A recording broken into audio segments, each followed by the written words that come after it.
Hello students, welcome to Canonical Classes. In today's video, we are going to study about solubility of gases in liquid.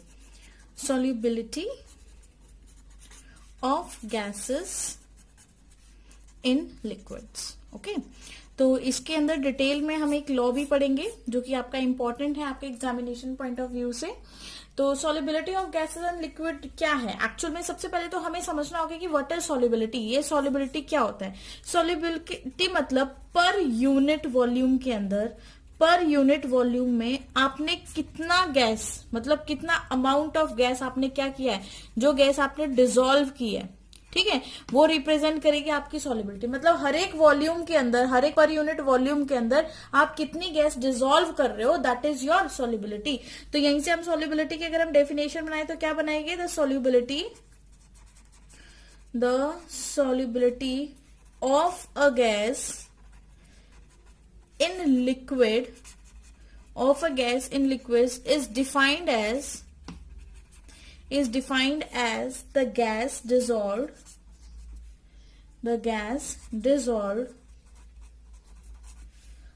in, किस में dissolve करना है हमने? Per unit volume में. इन per unit volume of liquid, ठीक है, eight STP किस चीज के लिए स्टैंड करता है? STP stand for standard temperature and pressure, ठीक है. तो ये हमारी क्या होगी? सॉल्युबिलिटी. सॉल्युबिलिटी क्या है? मतलब कितने पर यूनिट वॉल्यूम के अंदर आपने कितनी गैस डिसॉल्व की है, वो क्या होगी? उसकी सॉल्युबिलिटी हो जाती है, ठीक है. तो और कंडीशन क्या है? एसटीपी. तो कौन कौन से ऐसे फैक्टर्स हैं जो गैसेस की सॉल्युबिलिटी को अफेक्ट करते हैं, तो उनके बारे में अब हम डिटेल में पढ़ेंगे, है ना. तो अब फर्स्ट हेडिंग डालते हैं, factors affecting solubility of gas in liquid. Gas in liquid solution के अंदर कौन कौन से ऐसे फैक्टर्स हैं जो अफेक्ट करेंगे, तो वेरी इंपॉर्टेंट है. तो सबसे पहला जो फर्स्ट फैक्टर है that is very important, nature of gas, ठीक है.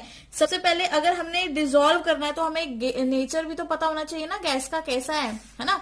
तो नेचर, जब तक गैस का नेचर अच्छा नहीं होगा, डिसॉल्विंग नेचर नहीं होगा, वो कैसे डिसॉल्व हो सकती है? तो हमेशा याद रखना, जिसका क्रिटिकल टेम्परेचर हायर होगा, है ना, हायर द क्रिटिकल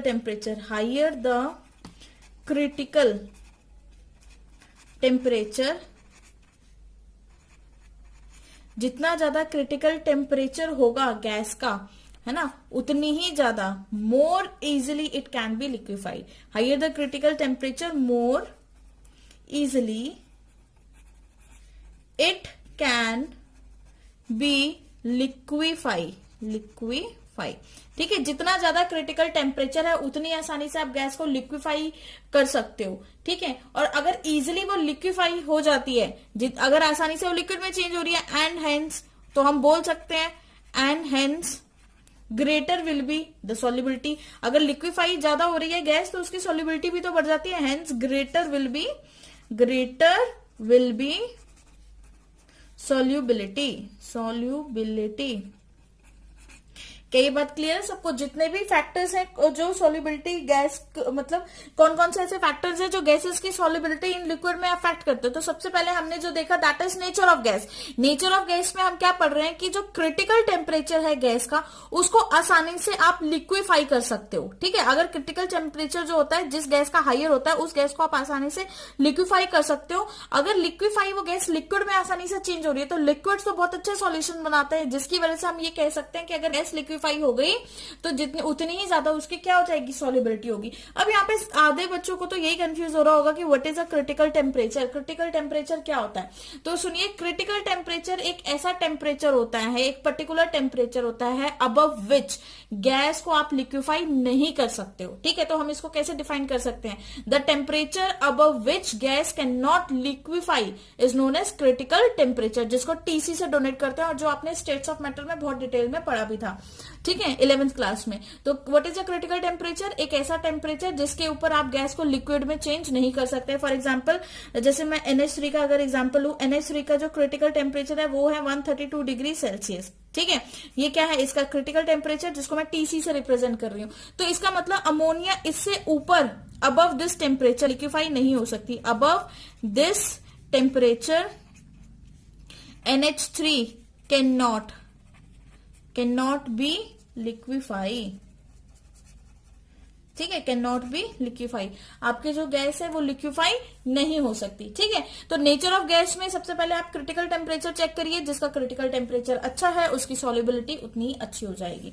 ओके, जो नेक्स्ट फैक्टर जो हमने स्टडी करना है that is nature of solvent, जिसके अंदर आपने सॉल्यूशन बनाना है। सॉल्यूशन दो कंपोनेंट से बन के मिलता है, एक सॉल्यूट एक सॉल्वेंट। ठीक है, तो यहाँ पे अब हम नेचर भी तो देख लेते हैं जो हमारे सॉल्वेंट का है, नेचर ऑफ सॉल्वेंट। तो नेचर जो है सॉल्वेंट का वो क्या है आपका, देखिए हमेशा याद रखना कि सॉल्युबिलिटी डिपेंड करेगी फिनोमिना, कौन से सॉल्युबिलिटी किस फिनोमिना पे डिपेंड करती है, like dissolves like, very important, like dissolves like. ठीक है, जो भी आपका लाइक डिजॉल्व्स लाइक, या हम बोले पोलर डिजॉल्व्स पोलर, पोलर जो सॉल्वेंट है, ठीक है, polar dissolves polar, dissolves polar. Okay, polar जो है वो पोलर्स को डिसॉल्व करेंगे, और जो नॉन पोलर कंपोनेंट्स हैं, non polar dissolves non polar. Clear है? ठीक है, तो हम इनको तीनों तरीके से बोल सकते हैं, या तो हम बोले लाइक डिसॉल्व्स लाइक, या फिर हम बोले पोलर डिसॉल्व्स पोलर। किसी भी तरीके से आप इसको बोल सकते हो कि पोलर में पोलर ही डिसॉल्व हो सकता है, नॉन पोलर में नॉन पोलर ही डिसॉल्व हो सकता है। जैसे ऑयल एंड वाटर डिसॉल्व नहीं होते हैं, ठीक है, ऑयल ऑयल में डिसॉल्व होता है, वाटर वाटर जैसे कंपोनेंट्स में डिसॉल्व होता है। तो इसी के बेसिस पे आपका नेचर ऑफ सॉल्वेंट डिपेंड कर रहा है। नेचर ऑफ सॉल्वेंट का एग्जाम्पल ले लेते हैं, जैसे कि NH3 सपोज करिए, NH3 एंड HCl। ठीक है, NH3 और HCl can be easily dissolve in, can be easily dissolve in water. Water के अंदर तो ये इजिली डिसॉल्व हो जाती है ना, can be easily dissolve in water, but can not be dissolve in benzene. लेकिन बेंजीन के अंदर आप इसको अच्छे से डिसॉल्व नहीं कर सकते। तो ऐसे केस में क्या होगा, अब देखिए ऐसा हो क्यों रहा है। तो हम NH3 की बात करें तो देखो हमारे पास NH3 है, इसका अगर मैं स्ट्रक्चर ड्रॉ करूं तो ये आ गया, इस पे एक लोन पेयर आ गया और 3 हाइड्रोजन के साथ बॉन्ड आ गए, इस तरह का कंपोनेंट है। ठीक है, अब मैं इसका डाइपोल मोमेंट चेक करती हूँ, क्योंकि पोलैरिटी मुझे उसका डाइपोल मोमेंट से ही पता लगी है ना। तो डाइपोल मोमेंट का साइन आपको पता ही है, ये एक साइन होता है, ये एरो उसकी तरफ होती है जो इलेक्ट्रोनेगेटिव होता है, इलेक्ट्रोनेगेटिव। ठीक है, मोर इलेक्ट्रोनेगेटिव लिख लो, मोर इलेक्ट्रोनेगेटिव, और ये उसकी तरफ होता है जो लेस इलेक्ट्रोनेगेटिव होता है। ओके, इलेक्ट्रोनेगेटिव या पॉजिटिव की तरफ। क्लियर है?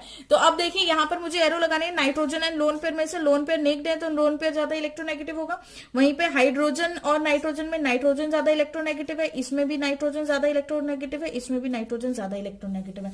ठीक है, तो इसकी जो नेट पोलैरिटी आएगी, इन तीनों की जो नेट पोलैरिटी आएगी वो भी अपवर्ड डायरेक्शन में आएगी, आपके लोन पेयर की डायरेक्शन में, है ना। तो हम इसको क्या बोल सकते हैं, मैं इसको इस तरह से बोल सकती हूँ कि नेट पोलैरिटी, जो इसकी नेट पोलैरिटी आ रही है, net polarity is an upward direction, upward direction. Net polarity आपके अपवर्ड डायरेक्शन की अंदर है, इसका मतलब आपका dipole moment is not equal to 0। और अगर आपका डाइपोल मोमेंट 0 के इक्वल नहीं होता तो ऐसे जो भी जितने भी कंपाउंड होते हैं जिनका डाइपोल मोमेंट 0 के इक्वल नहीं होता, आप उनको क्या बोल देते हैं, पोलर। क्या बोल देते हैं, पोलर। वहीं पे अगर मैं HCl की बात करूं, ठीक है, HCl का डाइपोल मोमेंट किसकी मूव तरफ जा रहा है, Cl की तरफ, है ना। ये लेस इलेक्ट्रोनेगेटिव है और ये मोर इलेक्ट्रोनेगेटिव है, क्लोरीन, तो इसीलिए एरो क्लोरीन की तरफ है। तो यहां पर भी इस पे डेल पॉजिटिव और इस पे डेल नेगेटिव। ओके, तो यहां पर भी जो dipole moment is not equal to 0, इसका भी डाइपोल मोमेंट 0 के इक्वल नहीं आया, तो ये कंपाउंड भी क्या हो गया, पोलर हो गया। वहीं पे अगर मैं वाटर की बात करूं, मैं अब यहाँ पे बात कर देती हूँ H2O की, है ना। H2O का सिंबल क्या है, H2O। इसी तरह से अगर वाटर को हम रिप्रेजेंट करें, उसका डायग्राम हम ड्रॉ करें, सॉरी स्ट्रक्चर ड्रॉ करें, तो क्या होगा, यही होगा। ठीक है, दो बॉन्ड्स हाइड्रोजन के साथ है और दो लोन पेयर है। तो इसके केस में इन हाइड्रोजन ऑक्सीजन में ऑक्सीजन ज्यादा इलेक्ट्रोनेगेटिव है, ऑक्सीजन हाइड्रोजन में इधर भी ऑक्सीजन ज्यादा इलेक्ट्रोनेगेटिव है, और इन दोनों का जो नेट डाइपोल मोमेंट है वो ऊपर की तरफ आएगा, अपवर्ड डायरेक्शन में। ठीक है, तो इस मॉलिक्यूल का भी जो नेट डाइपोल मोमेंट है, नेट डाइपोल मोमेंट किस डायरेक्शन में, इज इन किस डायरेक्शन में है वो, upward direction, is in upward direction. ठीक है, net dipole moment is in upward direction, इसका मतलब इसका भी जो डाइपोल मोमेंट है इज नॉट इक्वल टू 0, तो ये कंपाउंड भी क्या हो गया, पोलर हो गया, है ना। वहीं पे अगर मैं बेंजीन की बात करती हूं, मैंने अब यहां पे ले लिया बेंजीन का स्ट्रक्चर ये है आपके पास, ये स्ट्रक्चर होता है बेंजीन का। अब बेंजीन ये जो मॉलिक्यूल है, this is symmetrical molecule, symmetrical molecule.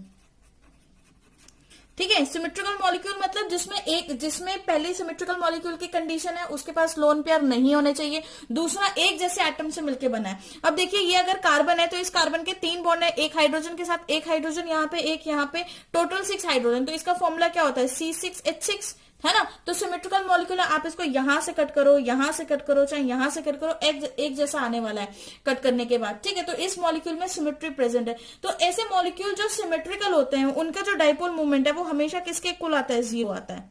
Clear है, कंडीशन क्या है, इसके पास लोन पेयर नहीं है, दूसरा इसके में सेम जैसे एटम्स प्रेजेंट है। अगर मैं CCl4 की बात भी करूं, CCl4, तो यहाँ पे एक कार्बन है और 4 क्लोरीन है, तो चारों के 4 क्लोरीन एक जैसे हैं, तो इसका भी अगर मैं डाइपोल मोमेंट की बात करूं तो it is also equal to 0। तो ये दोनों के दोनों कंपाउंड्स क्या हो गए आपके, नॉन पोलर। क्या हो गए, नॉन पोलर। तो हमने क्या पढ़ा है अभी कि नेचर ऑफ सॉल्वेंट में हम क्या डिस्कस कर रहे थे कि जो भी पोलर कंपोनेंट्स हैं वो पोलर को डिसॉल्व करेंगे और जो नॉन पोलर कंपोनेंट्स हैं वो नॉन पोलर को डिसॉल्व करेंगे, है ना। तो इसका मतलब वाटर के अंदर आपका अमोनिया और HCl तो आसानी से डिसॉल्व हो सकते हैं, क्योंकि अमोनिया भी पोलर आया है और HCl भी पोलर है, वाटर भी पोलर है।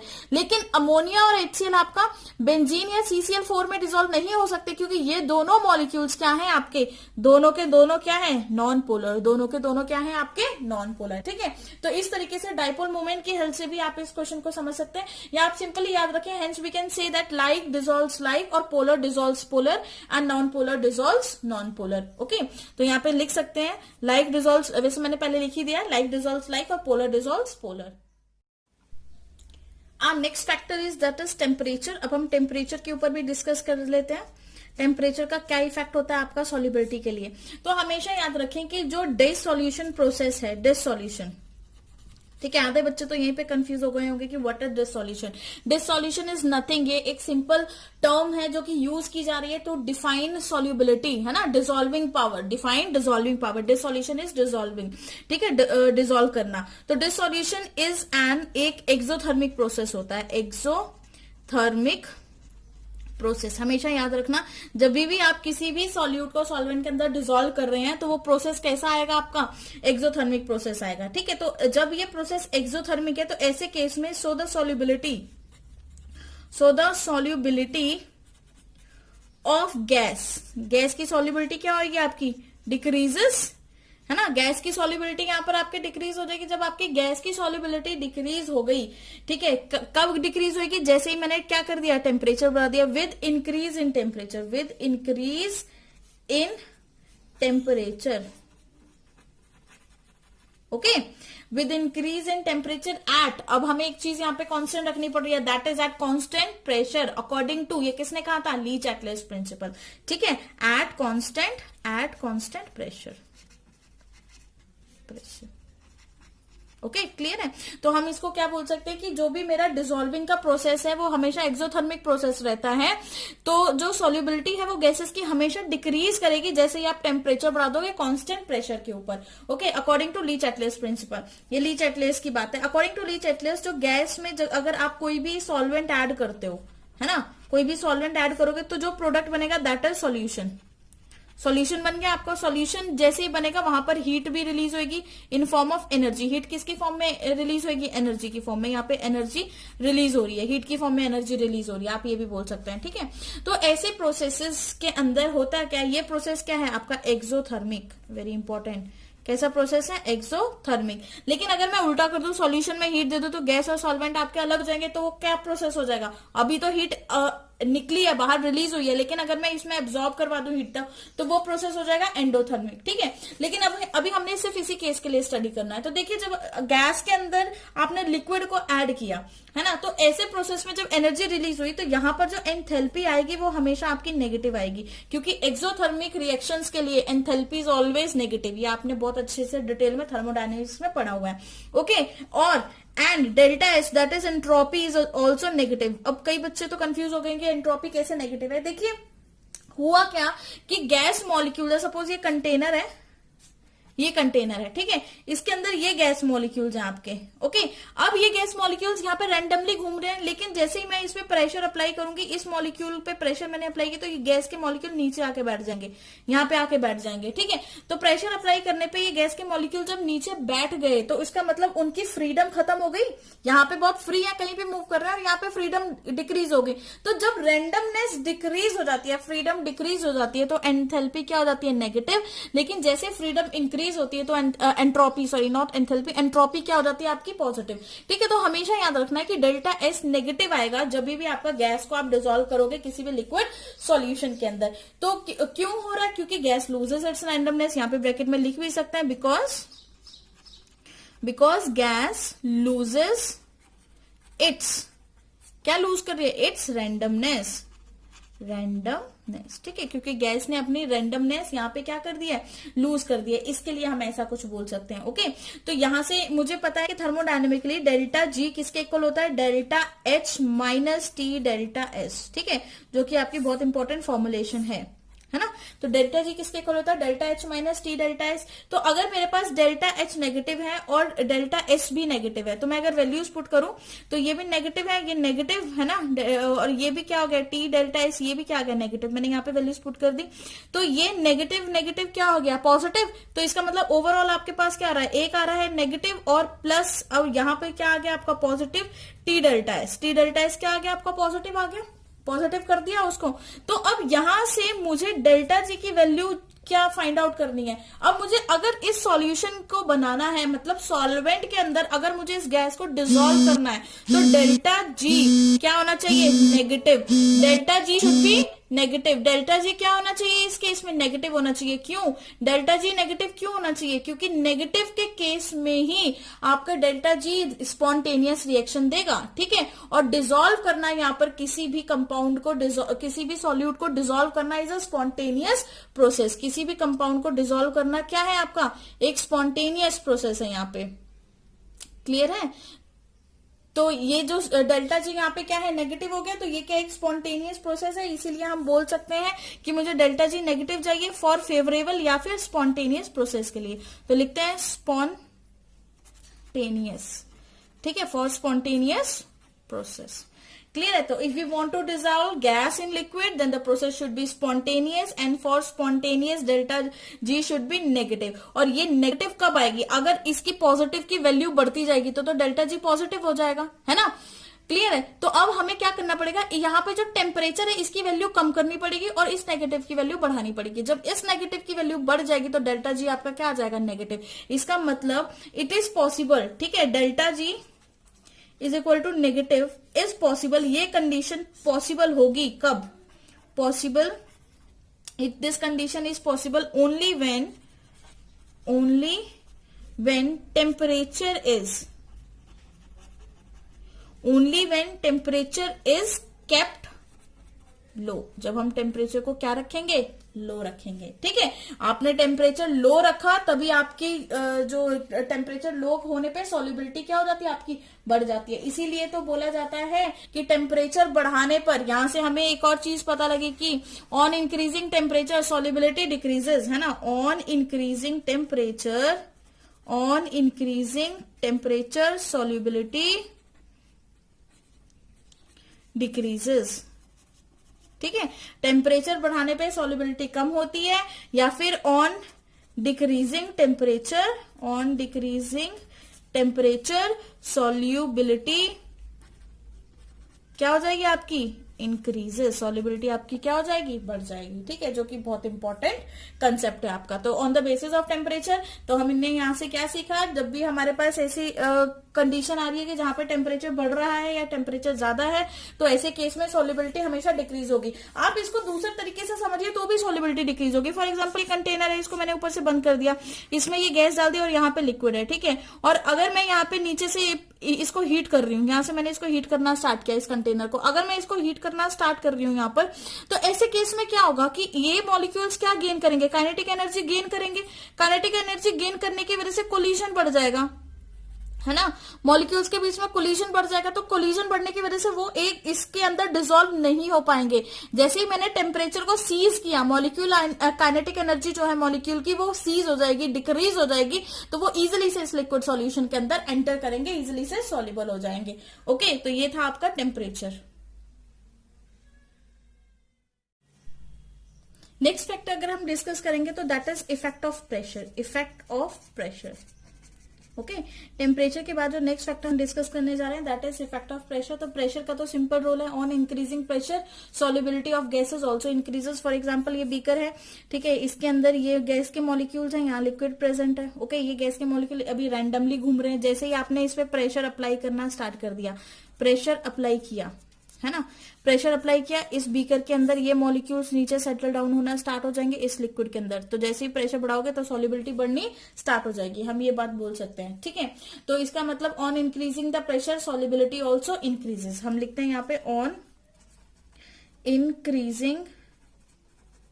On increasing the pressure solubility also increases.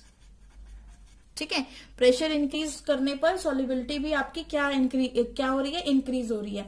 तो इसका मतलब pressure is directly proportional to solubility, बोल सकते हैं हम ये बात, है ना। अगर आपने प्रेशर इंक्रीज कर दिया, सॉल्युबिलिटी बढ़ गई, तो इसका मतलब pressure is directly proportional to solubility. अब यहाँ पर जो ये सॉल्युबिलिटी है, सॉल्युबिलिटी का मतलब क्या होता है, सॉल्युबिलिटी का मतलब है कि कितना सॉल्यूट आपने सॉल्यूशन के अंदर ऐड किया। Solubility means how much solute has dissolved into the solution, or we can say solubility is representing what, concentration। यहाँ पे जो आपकी solubility है वो क्या रिप्रेजेंट कर रही है, concentration रिप्रेजेंट कर रही है। ठीक है, जब ये कंसंट्रेशन को रिप्रेजेंट कर रही है तो यहाँ पे हम बोल सकते हैं pressure is directly proportional to somewhat concentration. और एक्सपेरिमेंटली जब फाइंड आउट किया गया उस सॉल्यूशन की कंसंट्रेशन को, तो वो कंसंट्रेशन निकल के आई आपकी मोल फ्रैक्शन। क्या निकल के आई, मोल फ्रैक्शन, क्योंकि ये टेम्परेचर इंडिपेंडेंट टर्म है और इजी भी है। ठीक है, तो इसलिए एज्यूम किया जाता है कि मोल फ्रैक्शन ली थी, तो एक्सपेरिमेंटली वो कंसंट्रेशन टर्म क्या फाइंड आउट हुई आपकी, मोल फ्रैक्शन। तो बस यहाँ पे pressure is directly proportional to mole fraction. Proportionality constant हटाइए तो ये क्या बनेगा, P is equal to KH(x), जहां पर आपका जो KH है ये KH रिप्रेजेंट करता है हेनरीज कांस्टेंट। क्या रिप्रेजेंट करता है, Henry's constant. Got it, okay, this is Henry's constant. So we can say, यहां से अगर हम इसकी डेफिनेशन बनाएं हेनरीज लॉ की, तो यहां से इसकी क्या डेफिनेशन बनेगी, हेनरीज लॉ को हम कैसे डिफाइन कर सकते हैं। देखिए, पार्शियल प्रेशर, यहां पे जो हमने पार्शियल प्रेशर अप्लाई किया है, तो लिखते हैं partial pressure applied by any gas on liquid surface, ठीक है, is directly proportional.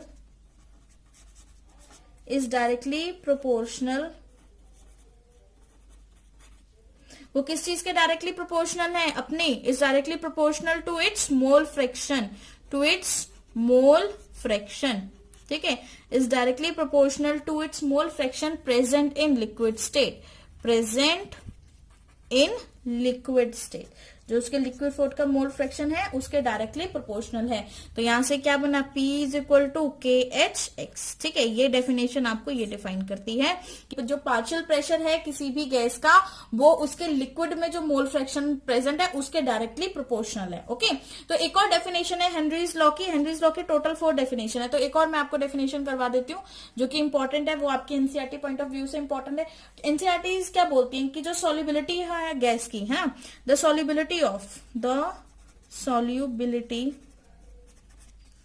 Of gas in liquid, liquid के अंदर जो भी आपने सॉल्युबिलिटी देखनी है गैस की, वो किसके डायरेक्टली प्रोपोर्शनल है? Is directly proportional, is directly proportional to the pressure of gas, directly proportional to the pressure of gas in equilibrium with liquid, in equilibrium, ठीक है। इक्विलिब्रियम में किसके साथ इक्विलिब्रियम होगा? आपका लिक्विड के साथ। ओके, तो इसको मैं डिफाइन करती हूँ। फॉर एग्जांपल मेरे पास एक कंटेनर है, इसके अंदर मैंने गैस डाली है, ठीक है। ओके, अभी मैं इस पे प्रेशर अप्लाई कर रही हूँ। उसके बाद एक कंटेनर मैंने ये ले लिया, एक और कंटेनर मैं ले लेती हूँ, इसको हटा देते हैं यहाँ से। एक और कंटेनर जिसपे गैस मैंने लगा रही है, प्रेशर अप्लाई कर रही हूँ, बट मैंने वहां पे क्या लिख दिया? कुछ एक स्टोन रख दिया, वेट रख दिया, कुछ वेट है ये, ठीक है, मास रख दिया। तो एक तीसरा प्रेशर मैं लगा रही हूँ, एक कंटेनर और ले रही हूँ, यहाँ पे भी मैं प्रेशर अप्लाई कर रही हूँ, और यहाँ पे मैंने दोनों साइड स्टोन रख दिया। दोनों साइड ये स्टोन है, इनका कुछ ना कुछ वेट है। तो सबसे ज्यादा प्रेशर किस में लगेगा? इसके केस में प्रेशर लगेगा, ठीक है। तो यहां से हम क्या बोल सकते हैं? Mass is directly proportional to pressure. जितना ज्यादा मास लगा रहे हो, आपका प्रेशर भी उतना ही ज्यादा हो जाएगा। ओके, तो ये थी आपकी डेफिनेशन हेनरीज लॉ की। हेनरी क्या बोलता है कि जो भी पार्शियल प्रेशर अप्लाई किया जाता है किसी भी गैस पे, उसके लिक्विड सरफेस पे, वो हमेशा डायरेक्टली प्रोपोर्शनल होता है किस पे? उसी के मोल फ्रैक्शन पे, ठीक है, प्रेजेंट इन लिक्विड सॉल्वेंट। उस लिक्विड सॉल्वेंट में जो भी लिक्विड प्रेजेंट है उसकी मोल फ्रैक्शन के डायरेक्टली प्रोपोर्शनल होगा। अब हम अगर रिलेशन की बात करें, रिलेशन बिटवीन हमारा KH मतलब हेनरीज कांस्टेंट एंड X, और X की बात करें, X is your mole fraction, ठीक है, मोल फ्रैक्शन। इनके रिलेशन की बात करें तो क्या रिलेशन निकल के आएगा? तो देखिए, अगर सपोज करिए मैं प्रेशर यहाँ पे कांस्टेंट कर देती हूँ, ठीक है, सपोज मैंने प्रेशर को क्या किया? कांस्टेंट कर दिया। अगर ये कंडीशन मैं लेके आई हूँ कि मैंने प्रेशर कांस्टेंट कर दिया, तो हमें पता है कि P is equal to KHX होता है, ठीक है। प्रेशर कांस्टेंट करने पे X जो है वो इनवर्सली प्रोपोर्शनल हो जाएगा किसके? KH के। ये मुझे पता लगी, तो इसका मतलब KH जो है इंक्रीज करेगा। अगर KH इंक्रीजेस तो X इज व्हाट? सॉल्युबिलिटी ना। X इज क्या थी? आपकी कंसंट्रेशन, आपकी सॉल्युबिलिटी। तो KH इंक्रीज करने पर सॉल्युबिलिटी वो क्या हो रही है आपकी? डिक्रीजेस। सॉल्युबिलिटी क्या हो रही है? डिक्रीज हो रही है। और एक और कंडीशन थी जहां पर आपकी सॉल्युबिलिटी डिक्रीज हो रही थी एक टर्म बढ़ाने पर, तो वो क्या थी? टेम्परेचर बढ़ाने पर भी सॉल्युबिलिटी डिक्रीज होती है ना। तो टेम्परेचर इंक्रीज करने पर, टेम्परेचर इंक्रीजेस अगर होता है तो आपकी सॉल्युबिलिटी वो क्या आएगी? वो डिक्रीज होएगी, है ना। तो ये KH और टेम्परेचर तो बिल्कुल सेम हो गए। तो अगर मैं इसको इक्वेशन 1 मानूं और इसको इक्वेशन 2 मानूं, तो फ्रॉम 1 एंड 2 से, फ्रॉम 1 एंड 2 मुझे क्या पता लगा कि KH is directly proportional to temperature, क्योंकि टेम्परेचर बढ़ाने पर सॉल्युबिलिटी कम हो रही थी और KH बढ़ाने पर भी सॉल्युबिलिटी कम हो रही थी। तो इसका मतलब KH क्या है? वो आपके टेम्परेचर के डायरेक्टली प्रोपोर्शनल हो गया, ठीक है। तो इसका मतलब टेम्परेचर इंक्रीज हो रहा है तो KH की वैल्यू भी इंक्रीज हो रही है फॉर द सेम गैस। हमेशा याद रखना, as temperature increases, as the temperature, ये इंपॉर्टेंट पॉइंट है, एज द टेम्परेचर इंक्रीजेस, जैसे ही आपका टेम्परेचर इंक्रीज करेगा, जो आपके KH की वैल्यू है ऑल्सो वो भी क्या होगी? इंक्रीज करेगी, ठीक है। As the temperature increases KH value also increases for same gas, same gas के लिए KH की वैल्यू भी इंक्रीज करेगी। Value of KH is different for different gas, है ना। तो आपकी KH की वैल्यू हमेशा हर एक गैस के लिए क्या रहती है? डिफरेंट रहती है। ओके, तो हम ये भी पॉइंट यहाँ पे नोट करते हैं कि value of KH is different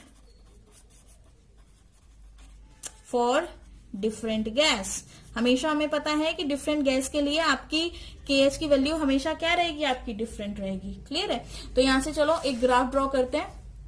क्या है हमारे पास? P is equal to KHX, ये है। इसको इक्वेट करते हैं हम, ग्राफिकल रिप्रेजेंटेशन अगर हम करें, ग्राफ इक्वेशन लिखे, Y इज इक्वल टू, ये किसके इक्वल लग रहा है आपको? MX के इक्वल लग रहा है कि नहीं?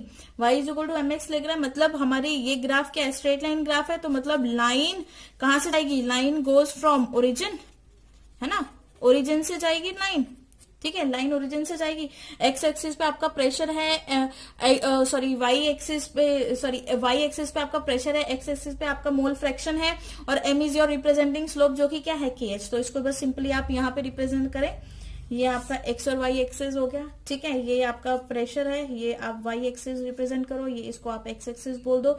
यहाँ पे आपका मोल फ्रैक्शन है, सिंपली मोल फ्रैक्शन में रिप्रेजेंट कर रही हूँ इसको। ओके, और यहाँ ओरिजिन से स्टार्ट हो रही है, दिस इज योर स्लोप, और स्लोप क्या है, ये आपका क्या है के एच। ओके, और के एच की यूनिट किस में लेनी है आपने, बार एंड बार में लेंगे या फिर और एटमॉस्फेयर में लेंगे। ठीक है, तो यहाँ पे आपका स्लोप क्या रिप्रेजेंट कर रही है, के एच रिप्रेजेंट कर रही है। ओके, तो ये आपका हेनरीज लॉ का ग्राफ हो गया। तो हेनरीज कांस्टेंट किन किन चीजों पर डिपेंड कर रहा है, मतलब के एच किन किन चीजों पर डिपेंड करता है, ये भी वेरी इंपॉर्टेंट है। तो यहाँ पे आप नोट करेंगे के एच डिपेंड्स ऑन, किन किन चीजों पर डिपेंड करेगा। सबसे फर्स्ट नेचर ऑफ गैस, कि उस गैस का नेचर कैसा है ना, नेचर ऑफ गैस, गैस के नेचर के ऊपर। अगर अच्छा नेचर होगा तो के एच भी अच्छा होगा, बुरा नेचर होगा तो के एच भी बुरा होगा। तो नेचर ऑफ गैस पे के एच डिपेंड करेगा। सेकेंड जो केस है दैट इज टेम्परेचर,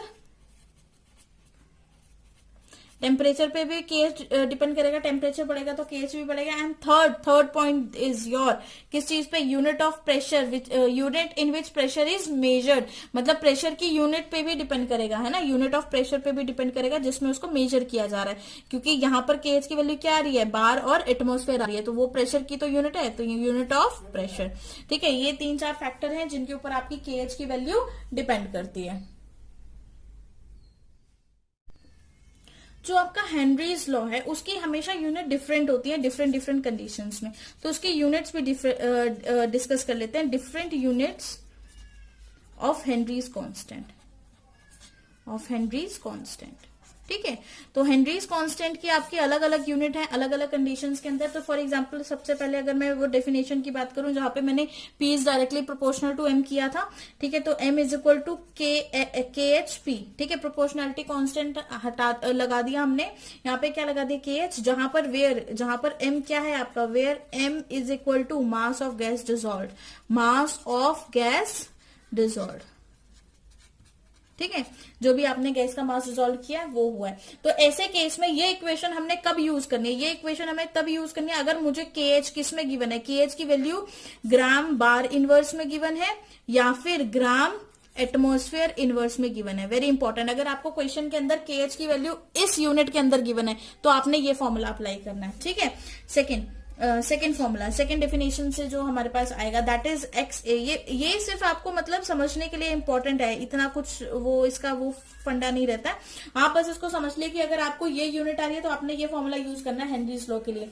और ये फॉर्मूला आपने कब यूज करना है, जब आपका के एच की जो यूनिट है वो क्या होगी, बार इनवर्स या फिर हम इसको बोले एटमॉस्फेयर इनवर्स, ठीक है।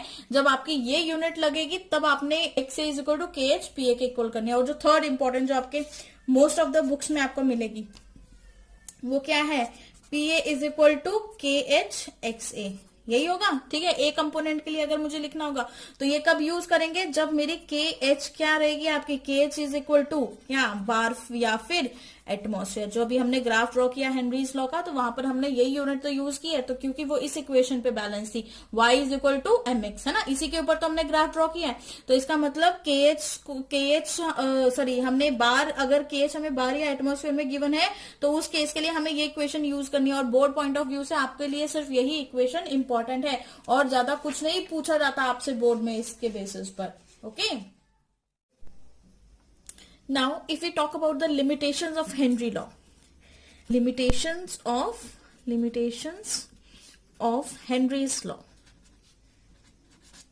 Henry's law के कुछ limitations हैं, ठीक है, कि हेनरी लॉ कहाँ कहाँ वैलिड नहीं होता और किस किस चीज के लिए वैलिड नहीं है। सबसे फर्स्ट लिमिटेशन अगर हम बात करें तो इट इज नॉट ओबेड।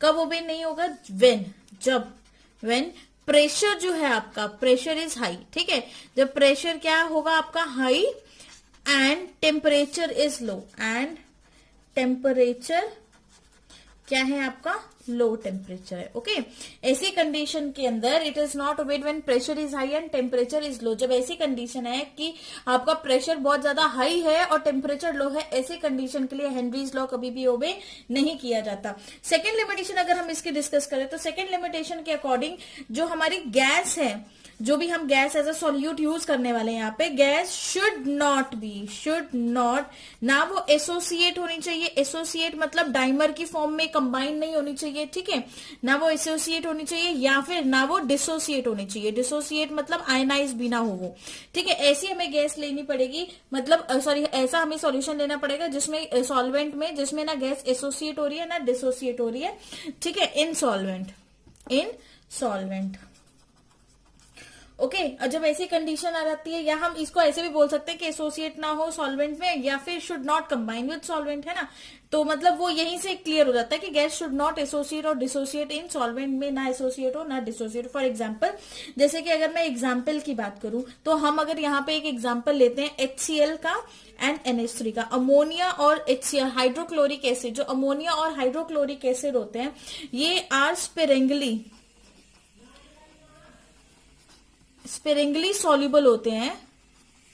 किसमें, स्पेरेंगली सॉल्युबल इन बेंजीन के अंदर ये स्पेरेंगली सॉल्युबल रहते हैं, ठीक है। तो यहां से मतलब ऐसे केस में तो हेनरीज लॉ एप्लीकेबल है। So here Henry law is applicable, मतलब इस केस में जब HCl या NH3 को आप बेंजीन के अंदर डालोगे, यहाँ पे आपका जो हेनरीज लॉ है वो क्या होगा, आपका एप्लीकेबल होगा, है ना। तो हम लिख सकते हैं, सो हियर क्या बोलेंगे हम, so here Henrys law is applicable, sorry Henrys law is applicable, ठीक है। यहाँ पे जो हेनरी का लॉ है वो क्या है आपका, एप्लीकेबल। यहाँ पे कैपिटल एच डाले, हेनरी नेम है ना किसी का, ठीक है। तो Henry's law is applicable but if we dissolve, लेकिन अगर मैं ऐसा केस कर दूं लेकिन ऐसे कंडीशन के अंदर इफ वी डिजॉल्व अगर हम डिजॉल्व करेंगे दीज गैसेस अगर हम इन गैसेस को डिजॉल्व करते हैं इन वाटर, है ना, इन गैसेस को किसमें डिसॉल्व करेंगे, अगर हम वाटर के अंदर अगर मैंने इसको ऐड कर दिया तो Henry law is not obeyed, then Henry's law is not obeyed, है ना, then Henry's law is not obeyed. Reason क्या भाई, ऐसा क्यों है, क्योंकि देखिए हमने क्या बोला है कि एसोसिएशन एंड डिसोसिएशन नहीं होना चाहिए, है ना। लेकिन अगर आप HCl को मान लो कि हमारे पास HCl है, HCl को मैंने वाटर के अंदर डाल दिया, एक कोई सोल्यूशन बन गया, तो H positive plus Cl negative में ब्रेक कर जाएगा, है ना, या फिर H3O पॉजिटिव में चेंज हो जाएगा, ये भी एक्वस हो गया और क्लोरीन भी एक्वस सॉल्यूशन में प्रेजेंट है। उसी तरह से अगर मैं अमोनिया की बात करूं, NH3 को अगर हम वाटर के अंदर ऐड करते हैं तो ये जो प्रोडक्ट बनाएगा वो अमोनियम हाइड्रोक्साइड बनाएगा, दैट इज NH4OH। और ये NH4OH फर्दर स्टेबल नहीं है, ये फर्दर ब्रेक कर जाएगा किसमें, NH4 पॉजिटिव एक्वस में प्लस OH नेगेटिव एक्वस के अंदर, ये फर्दर ब्रेक होगा किसमें, NH4 पॉजिटिव एक्वस में ammonium ion plus hydroxide ion के अंदर, ठीक है। तो यहाँ पे आप HCl की बात करें, वाटर के अंदर कंप्लीट डिसोसिएशन शो कर रहा है, ये एसोसिएशन प्लस डिसोसिएशन शो कर रहा है। तो ये कंपाउंड वाटर के अंदर अपना बिहेवियर एसोसिएट और डिसोसिएशन के प्रोसेस से शो कर रहे हैं। तो ऐसा सोल्यूशन अगर बनता है जहां पे एसोसिएशन या डिसोसिएशन होती है तो वो वहां पर हम हेनरी लॉ एप्लीकेबल नहीं होता, ठीक है। तो ये कुछ लिमिटेशंस है। फर्स्ट क्या थी कि अगर प्रेशर हाई है, टेम्परेचर लो है, तो हेनरी लॉ आपका एप्लीकेबल नहीं है। लेकिन अगर आपका प्रेशर लो होगा और टेम्परेचर हाई होगा तो उस कंडीशन में आप हेनरी लॉ आसानी से लगा सकते हैं। सेकंड क्या है आपका कि गैस शुड नॉट एसोसिएट और डिसोसिएट, गैस कोई एसोसिएट और डिसोसिएट नहीं होनी चाहिए। जैसे कि मैंने आपको ये बता दिया कि HCl और NH3 को अगर हम बेंजीन में डालेंगे तो वो कंप्लीटली डिसोसिएट नहीं होगा, स्पेरेंगली होगा, तो वहां पे आप some sort of Henry's law applicable कर सकते हो। लेकिन अगर ऐसी कंडीशन आ जाती है जहां पे कंप्लीट डिसोसिएशन या कंप्लीट आयनाइजेशन हो रही है या कंप्लीट एसोसिएशन हो रही है तो उस केस में आप हेनरीज लॉ को एप्लीकेबल नहीं कर सकते, ठीक है। तो ये थी आपकी लिमिटेशंस ऑफ हेनरी लॉ। इसी के साथ आपका हेनरी लॉ खत्म होता है, ठीक है। इसके बाद जो हम नेक्स्ट वीडियो में हम पढ़ेंगे आपके एप्लीकेशन ऑफ हेनरीज लॉ, ठीक है। तो अभी आप इसको नोट डाउन करिए सारा, और कोई डाउट है तो प्लीज मुझसे कमेंट सेक्शन में पूछिए। And thank you for listening.